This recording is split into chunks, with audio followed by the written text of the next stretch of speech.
नमस्कार सज्जनो. मुक्ती कीर्तनमाला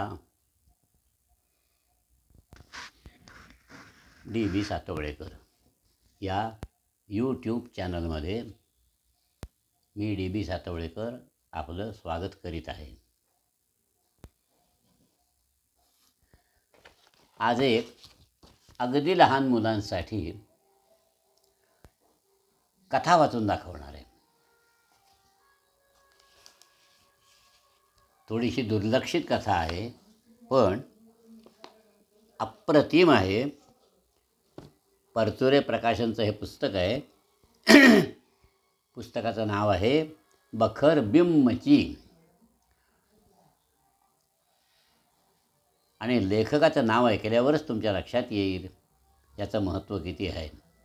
लेखक आहेत G.A. कुलकर्णी. अगदी लहान मुलांकरता ही कथा आहे. अधूनमधून आपण या कथा ऐकणार आहोत.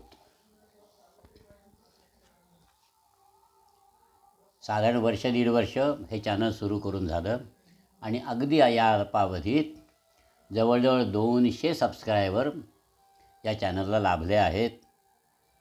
सर्वांचे मनःपूर्वक आभार मानतो. ज्यांनी सबस्क्राईब केलं नसेल त्यांनी अवश्य सबस्क्राईब करा, लाईक करा, शेअर करा. हा एक मंत्रच झाला आहे सध्या. आणि आपण कथेच्या अभिवाचनाला सुरुवातच करूया. लेखक G.A. कुलकर्णी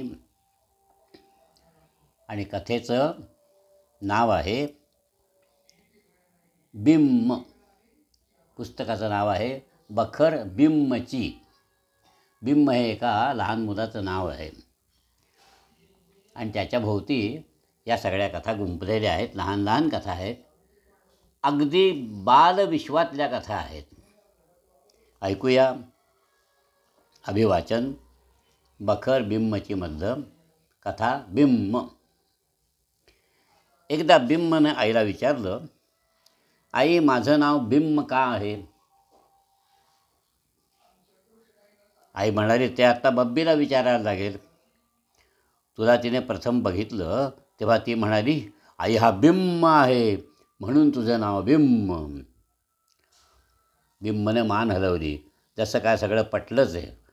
पण तो म्हणाला, पण मी बिम्मच आहे. बिम्म आहे हे तिला कसं काय समजलं?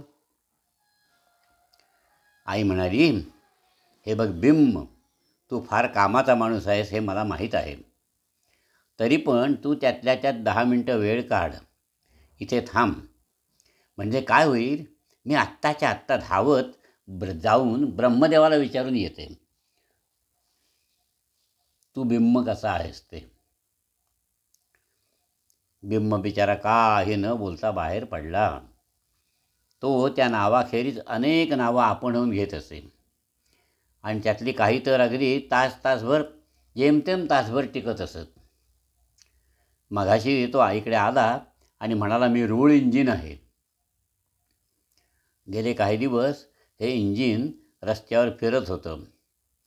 पुढे मागे होत ते मध्येच शिट्टी देत असे आणि तो आवाज बिम्मच्या अंगावरून थरथरून जात असे.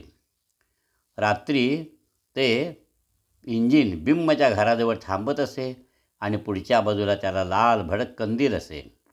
इंजिनवाला कधीतरी प्यायला पाणी मागत असे.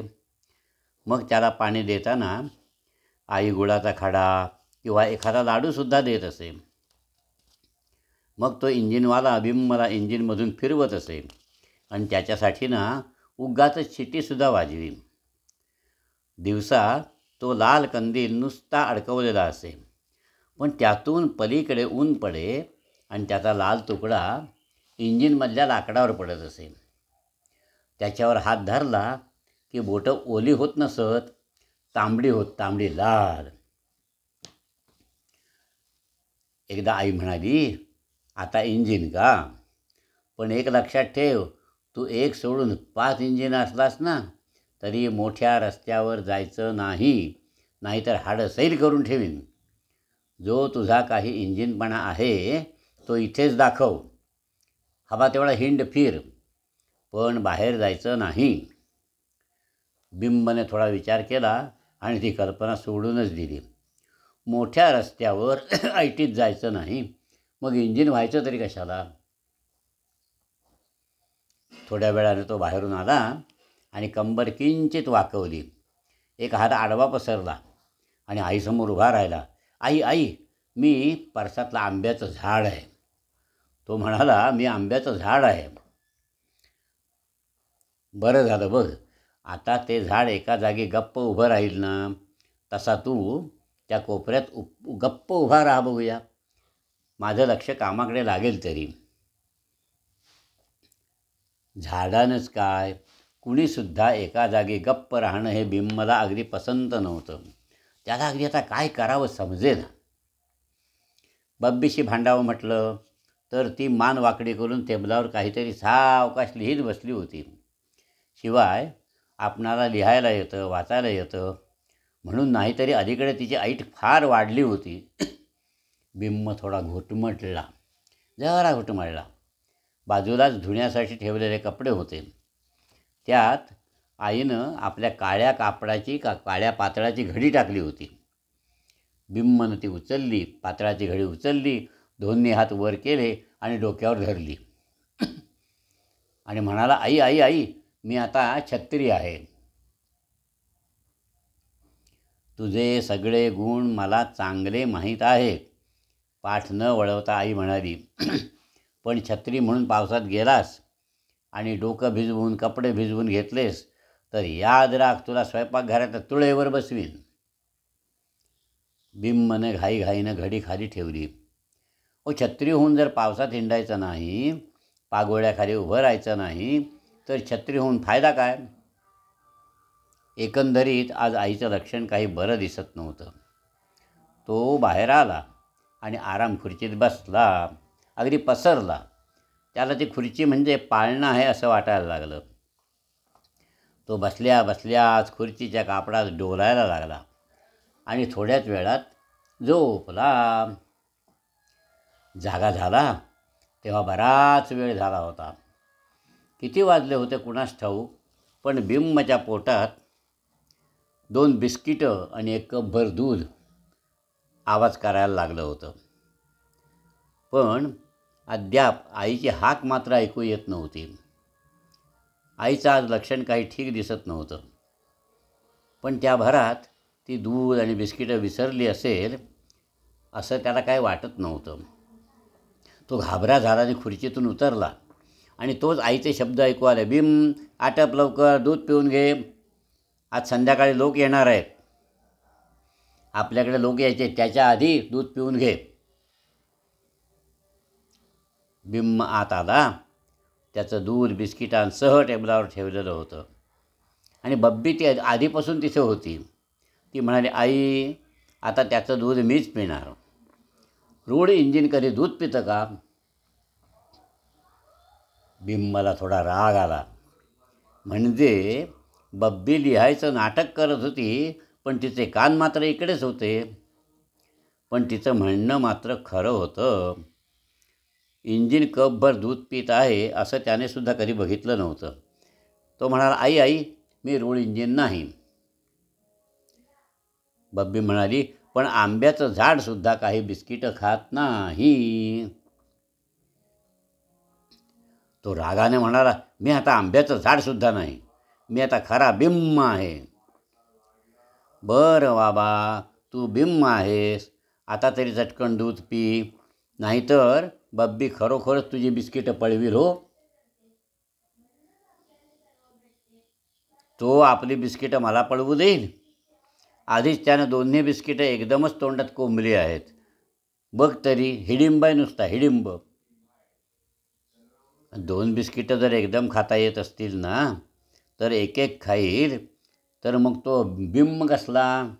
आई म्हणाली, आता तो खरा बिंब नाही असं म्हणायची ब्रह्मदेवाला सुद्धा छाती होणार नाही. आता तिने बिंब आणि बब्बी यांना आणखीन एक एक बिस्किट जास्त दिलं. तेव्हा आईचं लक्षण काही ठीक दिसत नाही असं बिंबाला पुन्हा वाटलं, पण त्याबद्दल आता त्याची फारशी तक्रार नव्हती. आणखीन एक गोष्ट वाचूया. वाचूया. या गोष्टीचं नाव आहे चित्र. आई दमली होती. माझघरातल्या फरशी पुसून झाली होती. तिने बिंबला सांगितलं, मोठ्या रस्त्यावर जाऊ नको, आणि तिथेच आडवी झाली. बब्बी गेली शेजारी आणि बिंबला एकटंच वाटायला लागलं. तो इकडे तिकडे रेंगाळला, सोफ्यावर बसला आणि खुर्चीवर उभं राहिला आणि त्याने बाहेरचं कपाट उघडलं.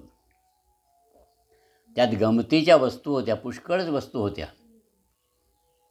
एक काचेची दौत होती, हिरवी पारदर्शक काच. मेणबत्त्या होत्या तांबड्या लाल. एक जुनं घड्याळ होतं बंद पडलेलं. रंगीत दोरे होते.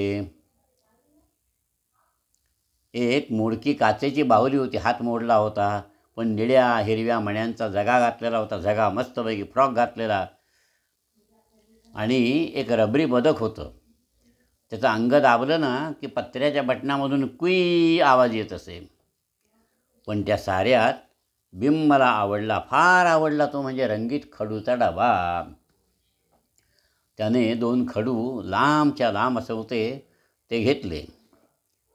लहान लहान तुकडे नाही घेतले, लांब लांब खडू घेतले आणि तो हलकेच आत आला.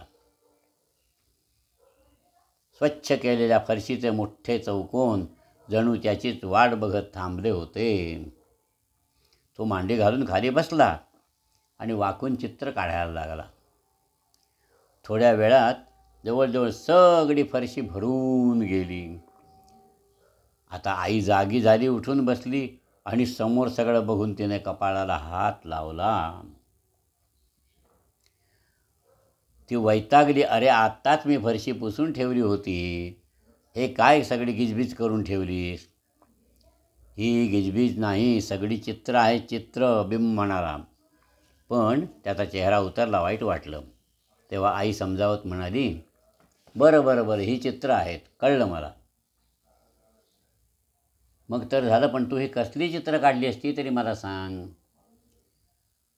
आता बिंबाला जरा आनंद झाला. म्हणाला, हे बघ, हे राहुल हत्तीचं चित्र आहे, हत्तीचं चित्र. तो फिरायला निघाला आहे. या त्याच्या 2 घंटा. आता घंटा हत्तीपेक्षा थोड्या मोठ्याच होत्या.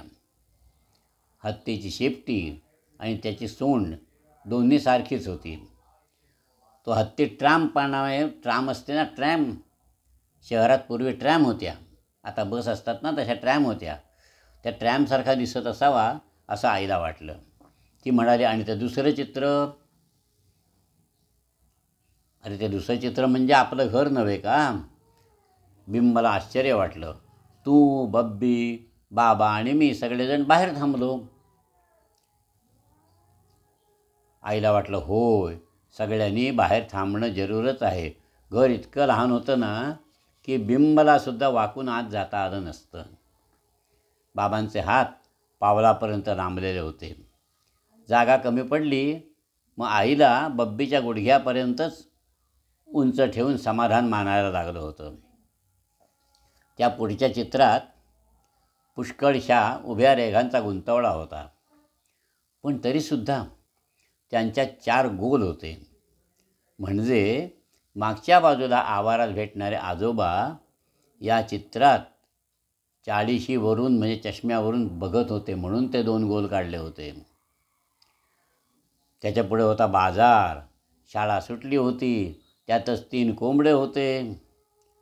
पण आईला चित्रकलेतलं काहीच माहीत नव्हतं. त्याच्यामुळे तिला सगळं विचारून घ्यावं लागलं, हे काय आहे, ते काय आहे. बिंब सगळी चित्र सांगत होता. तेव्हा धपा पावलं आटपत जी बब्बी आली, पावलं आपटतच आली आणि फरशीकडे बघत कपाळावर सुरकुती आणत नाक उंचावून म्हणाली, अरे, तू काय ही फरशी करून ठेवली आहेस, घाण सगळी. आता बिंबनं तिच्याकडे रागानं पाहिलं. तो चित्राकडे वळला. त्या चित्रात काड्यांप्रमाणे उंच पाय असलेली, रुंद स्कर्ट घातलेली एक मुलगी होती आणि डोक्यातून बाण गेल्यासारख्या दिसणाऱ्या तिच्या 2 लहान वेण्या दोन्ही बाजूला ताठ होत्या. तिच्या हातात दप्तर होतं. भीम म्हणाला, आई ही आहे बब्बी, ती शाळेतून आली आहे. अशा वेळी आई नेहमी बोटाने ओठ झाकून घेत असते. बोटामागून ती म्हणाली, पण तिच्या पायावर काय आहे? बब्बीकडे बघत भीम म्हणाला, तिच्या पायावर आहे एक बेडकी. बब्बीनं दणा पावलं आपटलीने ओरडून म्हणाली, अरे आत्ताच ते तुझी सगळी चित्र पुसून टाकतं बघ. ठेवणारच नाही. मग बस गाडग्यासारखं तोंड करून रडत. मग मग मग मी तुझ्या दुसऱ्या पायावर सुद्धा बेडकी काढतो बघ. भीमत शब्द ऐकले आणि बब्बी एकदम आकसली आणि नाक उंचावत म्हणाली, अगदी वेडावून दाखवत म्हणाली, बकासूर बकासूर. आता आईसुद्धा जाण्यासाठी वळली, पण भीम म्हणाला, आई आणखीन एक चित्र आहे, ते तुला मी काढूनच दाखवतो हां, बघ तरी जरा. त्याने फरशीवर एक उभी रेघ काढली. त्याच्यावर एक डोकं आलं, गुडघ्याखाली पोचणारे हात आले. त्यानं पालवी फुटल्यासारखं पावलांना बोटांच्या जागी लहान रेघा काढल्या. भीमनं पुन्हा रेघा काढल्या आणि एक मुलगा दाखवला. खूप गोल गोल गोल काढले. त्याने एक ढीग दाखवला आणि मान वर करून आईच्या चेहऱ्याकडे बघितलं. आता हे काय आहे? आई म्हणाली, अगं हा मी भीम नव्हे का, आणि ती तू आई आहेस. तू ढीगभर लाडू केलेस आणि तू भीमला एक नव्हे दोन नव्हे भरपूर लाडू देत आहेस. भीमने समजावून सांगितलं. आता मात्र आई मोठ्यानं हसायला लागली. म्हणाली, असं आहे का हे चित्र? लबाड चित्रकार. आई भीमला लाडू देत आहे का? छान. मग तिनं डबा उघडला आणि भीमला 2 लहान लहान लाडू दिले. हे तुझं चित्र मात्र अगदी खरं खरं झालं बघ, आई म्हणाली. मुलांनो, आवडली ना कथा? अशाच आणखीन कथा ऐकवीन हां. आपण वाचू छान छान कथा वाचू. धन्यवाद. Tata bye bye. अच्छा.